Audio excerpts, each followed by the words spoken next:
This is the Sports Timeout Podcast with Brooklyn Farrell, Tony Karanko, and your host, Wes Underwood. And, no ghetto taco sights and sounds this week from the big events. Just not a lot of stuff going on. Everybody's away this week. Just one of those unfortunate weeks in sports. But welcome into the Sports Timeout Podcast, brought to you by Jefferson's and Krackin Cajun Seafood House in Joplin. Wes Underwood, along with Tony, and welcome back in, Mr. Clint Denisco. How are you guys? Good, buddy. How you doing? Pretty good, pretty good. Yeah, doing good. Got a good setup here. Yeah. Good to hear, good to hear. And, first up, we'll talk NFL. We'll go into the Cowboys, and yet again, our topic now, though, is Dak Prescott. After yet another postseason loss, should the Cowboys axe the quarterback? I mean, he had a really good final 13 games, and we'll get a little bit more into that here in a minute. But should they consider moving on from the guy who got them to the playoffs past the first round? I mean, what are your all's thoughts here?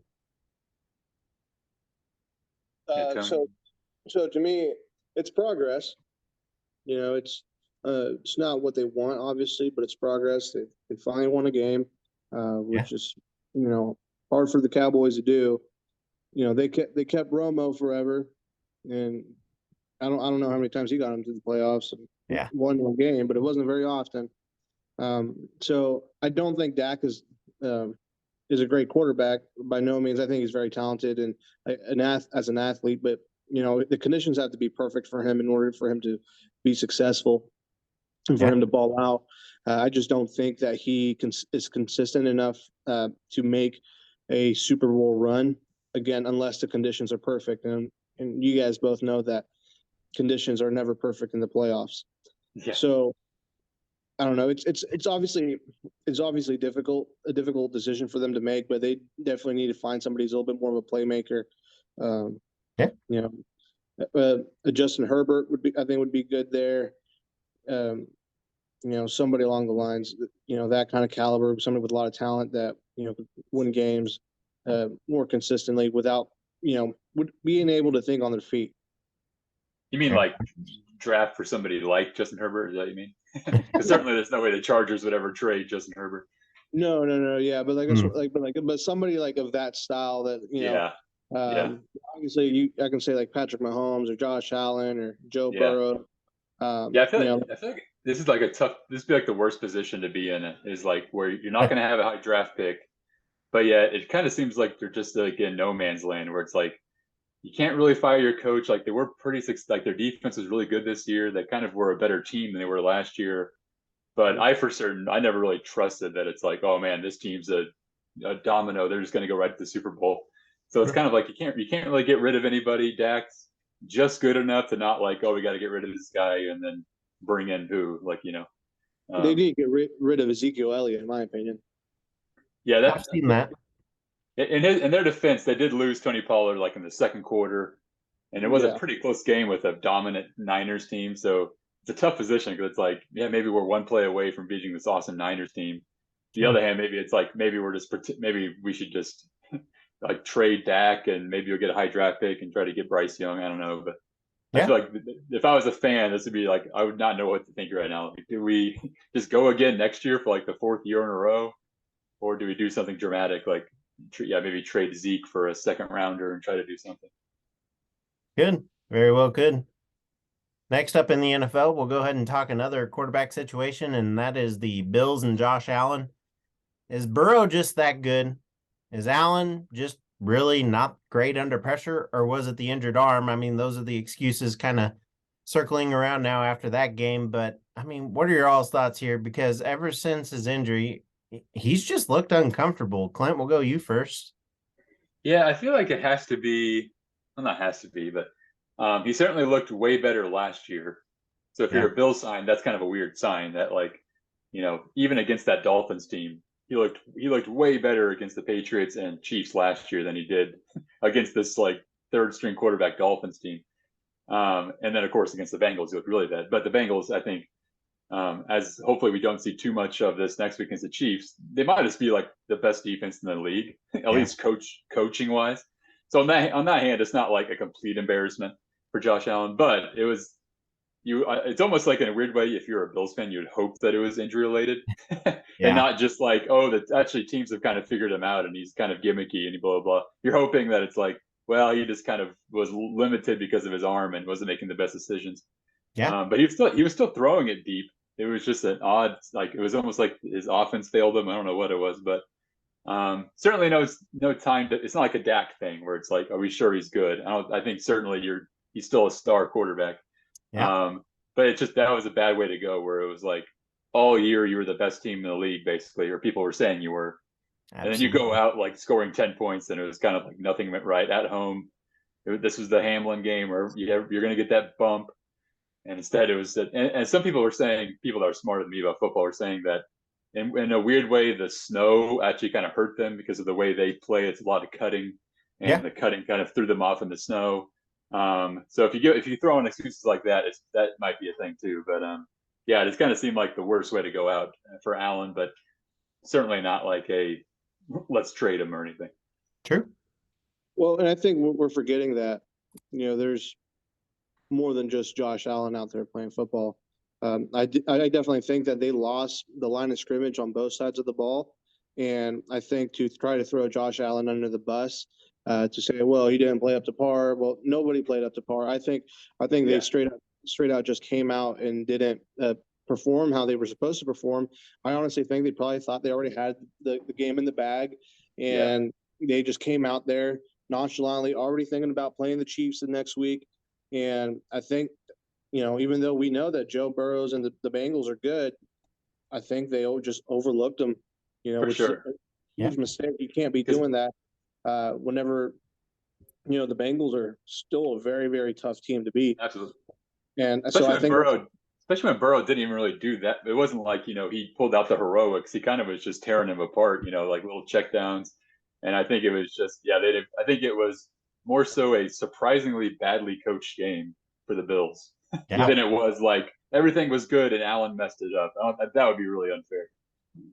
Who did? Yeah, so like I don't think Allen performed the greatest either. Don't get me wrong. I'm not saying that everything he did was great, and he I do think he's still great, whether the injury was there or not. It's it's a tough situation because again, I think we put so much pressure on these quarterbacks to be good when in reality there's a lot of factors that they cannot control. Yeah, it's not basketball where one guy could theoretically take over a game. It's like there's so much that goes into it. Exactly. So I don't see Josh Allen obviously losing his job. And two, I see him balling out next year. They just need to, finish strong. Yeah, absolutely. And no, not today.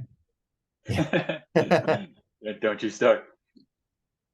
Continuing on, we now talk NFL MVP race, and this is one that we always struggle with and have a little bit of fun with, though, too. I mean, right now it's Hurts. Jefferson's in there, first wide receiver, I think, for a while, in the last 10 years, I think. And then Mahomes are finalists, along with Burrow and Allen. I mean, who you got here and why, but first hear me out. Tony, I know that you stand, or I know where you stand, and Glenn, I kind of know where you stand a little bit. But you could change it up too. So, but Josh Allen, though, for me, he's not the guy. And I know what we just talked about, but he's thrown in there with Burrow and Mahomes. And I mean, you might as well put in Dak if you're going to do that. I mean, in the last 13 games, Dak finished with a 98.3 QBR as to Allen's 84.5. And then Dak also had 28 touchdowns over that span to Allen's 21 touchdowns. Dak also had more yards, but another thing is, let's go ahead and just put the nail in the coffin here. We all know the real reason why people are fed up with Mahomes and don't really like him. It's his wife and his brother.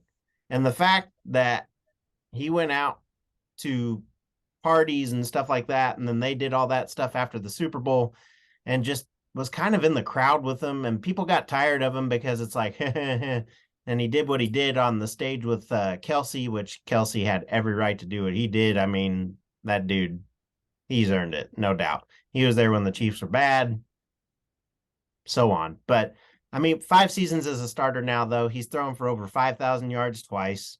He's had no less than 4,000 yards in a season, not to mention no hill this year, which apparently was a big deal to all the announcers. So that's why I throw that in there. He's 9-3 in the postseason, 2 Super Bowl appearances, 1 win, has hosted the AFC Championship in all 5 years, which are in a row. The dude got hurt last week, didn't want to leave the game. The guy got hurt in the Super Bowl, didn't want to leave the game. The guy had a dislocated kneecap at one point last year or the year before, whatever it was, only missed 1 quarter of football. I don't know about you, but I want him as my QB1. I want him as an MVP. He's a leader. He's proven it. I think he's earned it. Yeah, some points. I mean, he has some weird games, but honestly, it's not his play call. And when he does call it on his own, he looks pretty good. I mean, my rant's done here, but Tony, Clint, we'll go ahead and start. Tony, who you got here? I think they all make a pretty good case. I don't honestly, like if you could hand out 5 or 6 MVPs, I think they'd all be deserving. I think you bring up very good, solid points. I'd agree with you. You know, I'm not a Chiefs fan, but I can say that Patrick Mahomes is great. I do think he's definitely performing better than Josh Allen is at this point in the season. Obviously, because Josh Allen isn't playing anymore. You know, if you would have asked me in the beginning of the season, I would have said Josh Allen. And I said it, you know, but right now, you know, I'll be honest with you, Patrick Mahomes is looking better.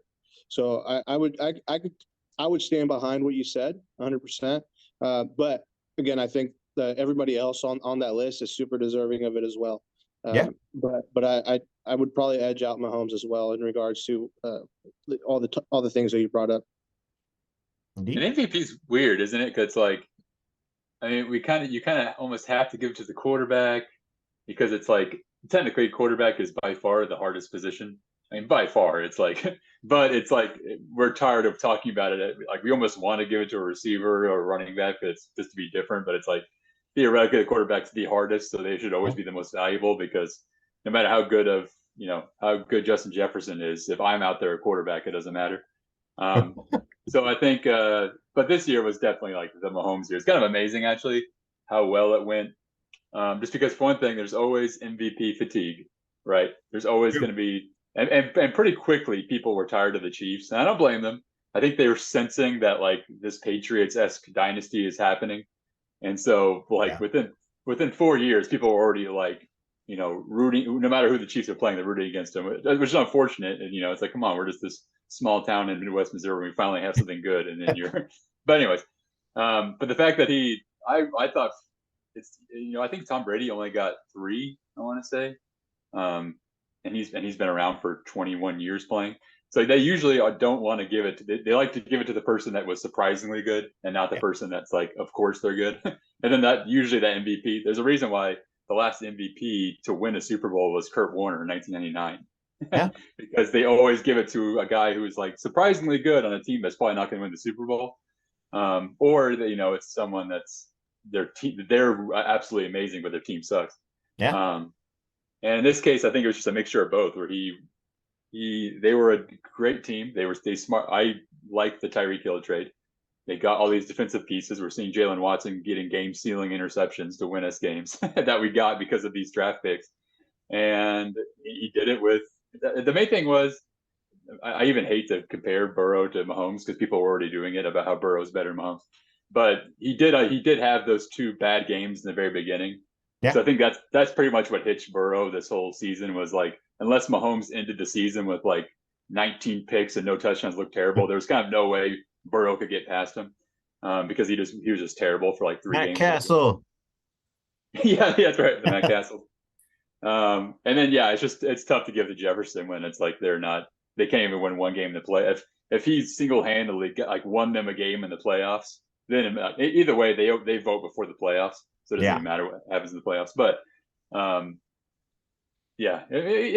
think it's fun to think about. Like I think there was a big thing for Tyreek Hill actually, and it kind of made sense. He had like the most yards like ever throughout half a season or whatever. And then Hurts, I think you just have to, it is that unfortunate thing of like, it feels like the team is good, not necessarily you, which weirdly Eagles fans don't like to hear, even though you think you would want to hear that. They're like, hey, your whole team's good. No, we're not. We're bad and our quarterback's good. It's like, why are you saying that? Anyways, Jason Kelce, man, he deserves MVP. He put together a Christmas album. There we go. Yeah, that's true. I forgot about that. It sounds pretty good too. It does. His lineman. Yeah. So yeah, Mahomes. Yeah, I mean, I agree, and I'll throw Burrow out there. He's done a good job. He earned it. I mean, he getting his name out there is phenomenal. I agree with Hurts, Jefferson. I like all these guys. I mean, the list is tough and thick this year. Like, there isn't a reason why none of them should win it. And I agree with Tony. If we could, we should just give them all one of the awards. I mean, but there's no doubt. I mean, but my top two overall, I'd have to go Mahomes, not just because I'm a Chiefs fan, but for the fact of just what he's done and how he's done it and just all the stuff he's had to overcome this year. And then really, I'd put Justin Jefferson up there. I'd like to see a wide receiver win it. So, okay, mix it up a little bit. And lastly, in the NFL, we talk conference championship predictions, and the time is here for that. So, Eagles Niners, 2:00 on Sunday. Who you got and why? Well, first of all, who's Tony's team? You're not a Chiefs fan. Do you have an NFL team? Yeah, I like the Steelers and the Raiders. Okay, gotcha. Honestly, like I was having this conversation at work today. My phone is dying right now, so sorry that I'm being kind of unprofessional. But I'm gone. It does seem like he was like a kidnapping. Just like the Raiders and the Pittsburgh Steelers eliminated. Wow, that's nice. Very smooth. But yeah, I think I actually do think my dream scenario is my legitimate who I think will win. It's not like, because my dream scenario is Chiefs Eagles. I just think you got the New Heights podcast, you got Travis Kelce, you got Jason Kelce. Conspiracy. I like both those teams. So even if the Eagles somehow did win, I wouldn't be like, oh, and it's not like, I don't even know who it would be. And I do really think those teams can win. I think the Chiefs can. They keep saying Mahomes feels better. It seems like day by day it's being treated like it's this Zapruder film. But we'll see. I mean, it's like they have so much locker room material, or what do they call that? Bulletin board material. It feels like of just like they're favored. The Bengals are favored, which is crazy. At Arrowhead, they got all the insults, all the apples. Don't get that wrong. It's Burrowhead. Yeah, Burrowhead. He just plays it cool. Mahomes has to have this. I mean, there's already been talk with like Dan Orlovsky and stuff about how Burrow's better than Mahomes, and it's like, Mahomes is flashy, but Burrow's a better actual quarterback. So there's so much probably Mahomes is like locked in. So I really do think they can finally do it. It'll be close, and it might come down to maybe a stupid Isaiah Pacheco fumble, and then it's like, oh, we lost again, and I'm ready. Point toss. But I think it'd be crazy. Is if they changed the rules in overtime this year, to where the other team now gets another chance if they score a touchdown. Yes. Well, how crazy would that be if after they change those rules because of us, that it then happens against the Bengals and like the Bengals score first and we haven't seen a touchdown. Yeah. That would be poetic, as if we win because the Bills made the change to have overtime rules, and then because theoretically the Bengals score first. And then the Chiefs score, and then go for 2 and win and then go to the Super Bowl. That would be crazy. But yeah, that's my picks. It's crazy. Oh, Tony's back. He's escaped. He was. Yeah. So sorry, my phone. But I was saying to answer your question, I just enjoy good football. At the end of the day, I like to give the Chiefs, grief because there's a lot of annoying Chiefs fans, and then my phone just died again. Cool. Well, I like the idea there's any Chiefs grief and it gets shut off.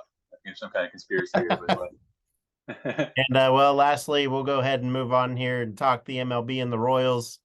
And they seem to be dealing away their stars. Last year, they traded away Benintendi, Santana, and then Merrifield, and he got traded to the Blue Jays. And then continuing this year, Michael A. Taylor, he moves on to Minnesota.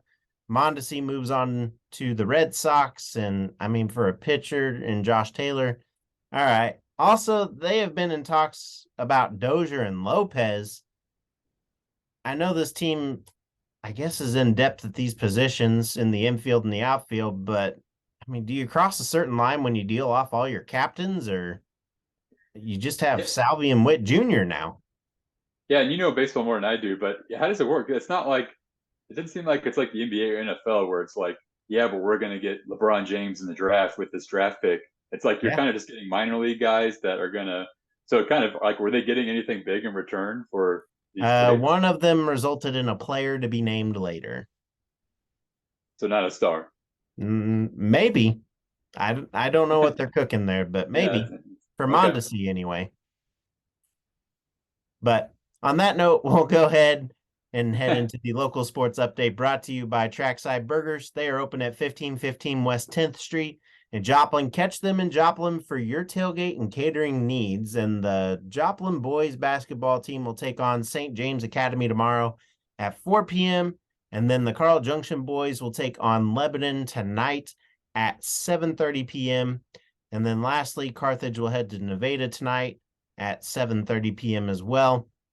And then next we head to Carl Junction, as I got to sit down with junior basketball player Kylie Scott, not to be confused with her sister Katie. I mean, that's a lot of confusion for me, but what hard work does and a few other things, check it out. And I bring in Kylie Scott of the Carl Junction Girls Basketball team. And how are you? I'm good. How are you? Not too bad, not too bad. Just still kind of reminiscing and upset over that snow day the other day. That didn't happen, but it's okay. Yep. But, me too. Yeah. I can only imagine from a student's perspective as well. So, but we'll go ahead and move on. It's very upsetting. And on that, you come in from a family with a pretty rich history in basketball. Your older sister Katie, and before her, your other sister Megan. Does that put a little bit of extra pressure on you as an athlete, or is it just business as usual? I do think that there's some pressure with having two amazing sisters that had a very high reputation at Carl Junction, but the most pressure of it all is just trying to beat them in all their records that they've set. Yeah. Because that's all I really care about anymore. I don't care about Gatorade Player of the Year. I just want to beat them in rebounds or blocks or points or whatever, because then I can hold it above their heads. But I would say there's a little bit of pressure, yeah. That's funny. And I mean, that being said, how cool would it be to grab one of the milestones that they both reached before they left? And that's the 1,000 point mark. I mean, would that be something you would want to share with your sisters, as well as having your name on that wall next to theirs? I mean, like you just mentioned, you've already taken Katie's single season rebounds and blocks record. So yes. Absolutely, most definitely. On the wall, it goes Megan Scott, Katie Scott, and then if I get my 1,000 point, then it'll go Kylie Scott right underneath. So that'll be pretty cool. Yeah. But something I also want to do is I want to get that 1,000 rebound, because neither of them have gotten it. Katie's gotten close; she's got like 900 something, but nobody's gotten 1,000 rebounds, and they'll have a whole separate thing just for me. So that's what I want. So you mentioned Katie came up short. Do you kind of feel a little bit bad for her that her season got cut short that year? I do, because, they could have won state. Like, nobody at Carl Junction, no team sport has ever won state. And that was honestly one of the best basketball programs high school basketball programs I've ever watched. So I was sad for her, but I'm hoping I can help defend that for her, and maybe we can win a state championship this year. Awesome. One loss isn't a bad thing to hang your head about right now, so that's good. And I've also heard Mhm. that you're a pretty hard worker and you play summer ball. How does that transition into your play on the court? Well, summer basketball, you run a lot more. It's more man defense and crowd junction zone for zone. But I would say that not only does it get me in better shape, but it just makes me a better one-on-one player, which I'm used to just playing like as a team. But like if I have somebody guarding me, I think it just makes me better able to like drive to the basket or spot up shooting or something like that. So I definitely think travel basketball helps me a lot to translate into school ball. Awesome. Well said. Well said. All right. Now it's time to have some fun. Are you ready? Yep. All right. First, what's something you love to do outside of basketball? I don't know if you've heard this, but I have my own nail salon and I do people's nails and I get to make money that way. And I think it's really, really fun. And that's something I do in my free time and I really enjoy it. And I might want to do that in the future, possibly. So That's a pretty booming business and yeah, really good idea. So for sure. And well, second here, I added this one in. I know I sent you some pre-listed stuff here, but who's the better player out of the three? Better yet, who will win in a game of one-on-one? Oh my gosh. Okay, that's a tough question because it's been a long time since I've scrimmaged either one of my sisters. Between Megan and Katie, it would probably be Katie. Between me and Megan, it would, I don't know. It's just like we're completely different players because you know they have the bigger body and they're better like down below, but I'm quicker and I'm probably a better shooter. Katie's probably a better shooter than me. I don't think I could beat Katie right now, but give me like a year or two and I would say fully I would be able to beat her and Megan. Okay. Now moving on here. What's your dream college? I've been asked this multiple times before. If I had to pick, I guess maybe Stanford, because I mean that's their program's amazing. They win year after year. Their girls just seem so nice. I love their coach. I mean, that's an ultimate dream if I could go there, but I have high dreams. So yeah. Hey, keep them high. Keep them high. And honestly, who is the craziest coach, as in silliest, loudest, funniest you've ever played for? Without a doubt, TJ Britton, for sure. He is so silly and goofy. I love him so much.